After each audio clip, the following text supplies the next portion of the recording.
आज पढ़ते हैं हम लोग स्टैंडर्ड 8 GBSE का लेसन नंबर 6 भरत। ये लेसन राजा लक्ष्मण सी ने लिखा हुआ है। पात्र जो देखेंगे, बालक का नाम भरत है, राजा दुष्यंत है और दो तपस्विनी है, तपस्विनी 1 और 2। दृश्य देखेंगे, एक बालक जो होता है वो सी के बच्चों को घसीटता हुआ, जो तपस्विनी है उसको रोकती है, और जो राजा दुष्यंत होते हैं वो पेड़ की छाया के उस पार ये सब चीजें देख रहे होते हैं।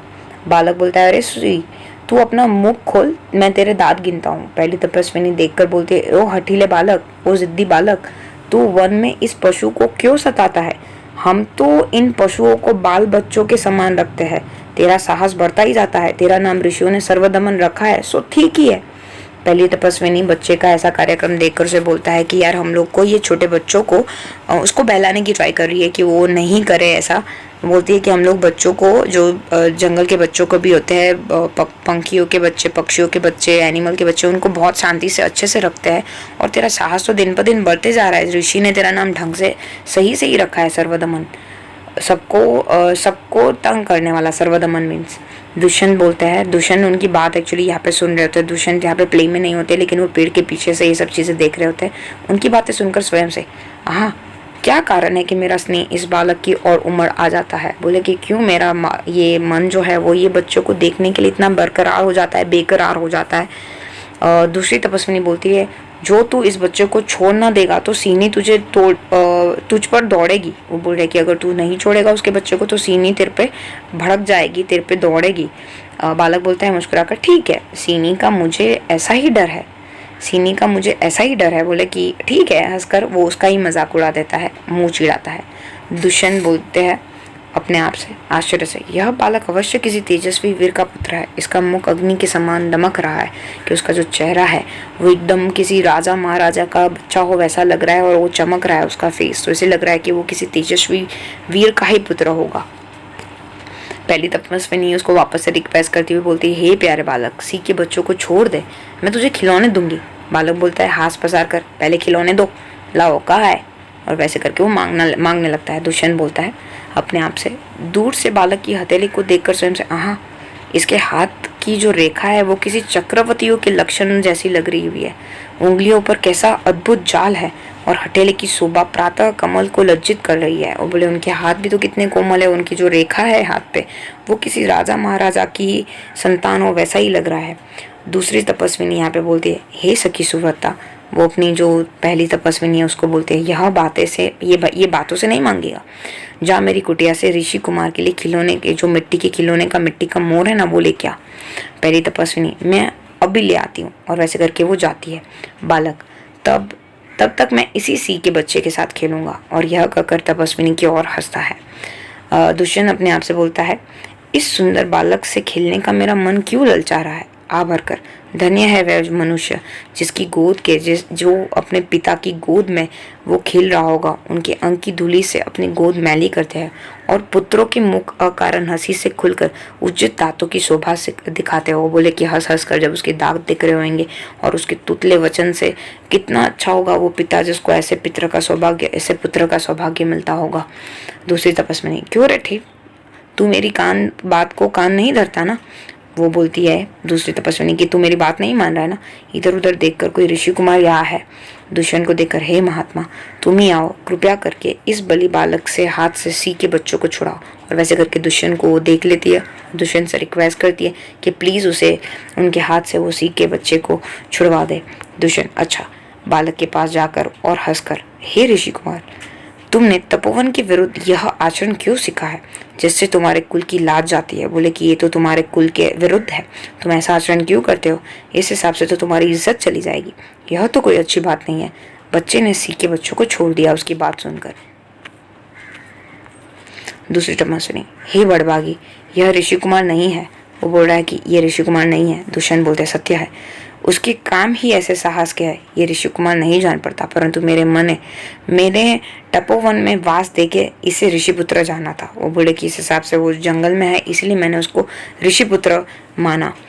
बच्चे की हथेलियों को अपने हाथ में लेकर स्वयं से, आहा, जब इसका हाथ छूने से मुझे इतनी सुख होती है तो बड़भागी का यह बेटा, उसे कितना हर्ष होता होगा कि जिसका पिता है उसे कितनी खुशी मिलती होगी। दूसरी तपस्विनी दोनों एक दूसरे को देखकर बड़े अचंभे की बात करती है कि एकदम आश्चर्य से होते। दुष्यंत, तुम्हें क्यों अचंभा हुआ कि तुम दोनों आश्चर्य क्यों हो? दूसरी तपस्विनी, इसलिए हुआ कि इस बालक की और तुम्हारी सूरत बहुत मिलती है और तुम्हें जाने बिना भी इसने तुम्हारी बात मान ली। और दोनों तपस्विनी एकदम आश्चर्य। तो पूछता है तो बताती है कि तुम दोनों की शक्ल तो सेम है, और ये भी कैसे आश्चर्य की बात है कि उसने बोला, आपने बोला और उसने मान लिया। दुष्यंत, बच्चों की गोद में उठाकर, हे तपस्विनी, जो यह ऋषि कुमार नहीं है तो वो किस वंश का है? दूसरी तपस्विनी जवाब देते बोलते कि ये पुरु वंश का है। दुष्यंत स्वयं से, इसलिए इसकी सूरत मुझसे मिलती है। बच्चों को गोद से उठाकर पुरुवंशी में यह रीति तो निश्चय है। युवावस्था में वे महलों में रहकर पृथ्वी की रक्षा करते हैं, पालन करते हैं, और वृद्धावस्था में वो वन में जितेंद्रिय तपस्वियों के आश्रम में वृक्षों के नीचे कुटी बनाकर रहते हैं। देवता जैसी शक्ति वाला यह निडर और साधारण बालक मनुष्य का पुत्र भला किस प्रकार होगा? उस हिसाब से बोलता है कि मैं भी पुरुवंशी हूँ। हम लोग के कार्यक्रम ही ऐसे होते हैं कि हम लोग जब महल में रहते तो पृथ्वी की रक्षा करते हैं, और जब बुढ़े हो जाते हैं तो हम लोग वन में आश्रम के नीचे कुटी बनाकर हमारे जितेंद्रियों से तपस्वी की तरह तपस्या करते हैं। और ये किसी साधारण मनुष्य का तो पुत्र लग नहीं रहा है, क्योंकि वो बहुत ही निडर और असाधारण है। दूसरी तपस्विनी बोलते, हे परदेसी, तेरा यह संदेह तब मिट जाएगा जब तू जान पड़ेगा कि इस बालक की माँ मेनका नाम की एक अप्सरा है। उसी के प्रताप से इनका जन्म देव पितर के इस तपोवन में हुआ है कि उनकी मम्मी का नाम मेनका है, और उनका जन्म यहाँ पे तपोवन में इसीलिए हुआ था। दुष्यंत मन में ही, यह तो बड़े आनंद की बात सुनाई दी। इससे कुछ और आशा बढ़ी। वो एकदम अचानक अपने आप की तरफ सोचते हुए डूब जाता है कि ये तो मेनका शायद मेरी मेनका तो नहीं है। इसकी माता किस राजर्षि की पत्नी है?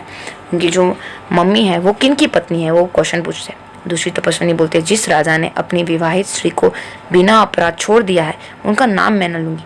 वो बोल रहा है कि जिन्होंने अपनी पत्नी को किसी अपराध के बिना ही छोड़ दिया है, मैं उनका नाम नहीं लेना चाहती। दुष्यंत बोलते स्वयं से, यह कटा मुझ पर लगती है। वो अपने आप को सोचते हुए बोलते कि ये तो मेरे जैसी स्टोरी है। अब इस बालक की माँ का नाम पूछूं? वो अपने आप से पूछते कि पूछूं कि नहीं पूछूं। पहली तपस्विनी मिट्टी का मोड़ लाकर आ जाती है। पहली तपस्विनी, हे सर्वदमन, यह संकुंत लावण्य देख, कितना खुश दिखाई दे रहा है। बालक बड़े चाव से देखकर, कहाँ है शकुंतला तेरी माँ? बूढ़े, कहाँ है तुम्हारी माँ? बालक ऐसा पूछ रहा है। दूसरी तपस्विनी हंसती हुई, यहाँ तेरी माता नहीं है, तुम इस नाम से धोखा खा गए सर्वदमन। मैंने तो कहा था मिट्टी के मोर को देखो।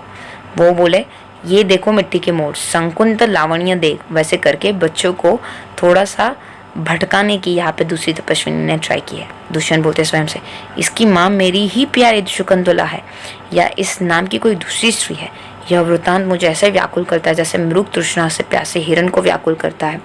यहाँ पे दुष्यंत को लगता है कि ये तो मेरी ही स्टोरी है। वो उनकी माता का पूछ रहा है। वो बोलता है कि ये मेरी ही शकुंतला है शायद, और वैसे करके उसकी जो व्याकुलता है वो बढ़ती जाती है। वो बोलता है कि जिस हिसाब से हिरण बिना पानी के प्यासा होता है, वैसे करके मेरी आतुरता बढ़ती जा रही है। बालक खुश होकर, मुझे यह मोर बहुत अच्छा लगता है, ऐसे खिलौना हाथ में ले लेता है। पहली तपस्विनी बोलती है घबरा कर, ओह, बालक की बात से रक्षाबंधन कहा गया?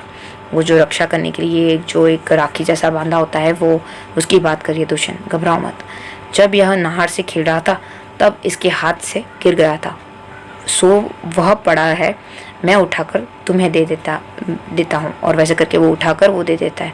उठाने के लिए वो झुकते हैं। पहली तपस्विनी, अरे रे मत उठाओ, इसे मत छूना, क्योंकि जो भी उसको छुएगा वो भस्म हो जाएगा। और उसी हिसाब से पहली तपस्विनी उन्हें मना कर रही थी। दूसरी तपस्विनी बोले, ओह, इसने तो उठा ही लिया। दोनों एक दूसरे को आश्चर्यचकित होकर देखती है, पहली और दूसरी तपस्विनी एक दूसरे को। दुष्यंत, यह लो, परंतु यह कहो कि तुमने मुझे इसे उठाने के लिए रोका क्यों था? दूसरी तपस्विनी ने बोला, यह रक्षाबंधन का नाम का अपराजित है। इस रक्षाबंधन का नाम अपराजित है। इस समय इस बालक का नामकरण हुआ था, तब महात्मा मरीचि ने पुत्र कश्यप ने यह धागा दिया था। इसका गुण है कि कभी यह धरती पर गिर पड़ा तो उसके माता या पिता ही उसे छोड़कर कोई दूसरा उसे उठा नहीं सकेगा। और एकदम दुष्यंत आश्चर्य हो जाता है। दुष्यंत को रियलाइज हो जाता है कि वो उसका ही पिता है। दुष्यंत, और जो कोई उठा ले तो क्या हो? पहले तपस्वी ने बोला, वो तुरंत सांप बनकर उसे डसता है। वो बोलता है सांप बन जाएगा और उसे डस लेगा। दुष्यंत, तुमने कभी ऐसा होते हुए देखा है? पहली तपस्वी ने बोला, अनेक बारी देखा है। दुष्यंत प्रसन्न होकर, तो मेरा मनोरथ पूरा हो गया, मैं क्यों ना आनंद मनाऊं। वो मन ही मन खुश हो जाते हैं कि ये मेरा ही पुत्र है, और वो मन ही मन आनंद मनाते हैं, बालक को गोद में लेते हैं, और पर्दा यहाँ पे गिर जाता है, लेसन की समाप्ति हो जाती है। Thank you so much. Thank you for watching. अगर आपको वीडियो पसंद आई है तो प्लीज लाइक कर दीजिए और जरूर बताइए कि आपको वीडियो कैसी लगी कमेंट बॉक्स में।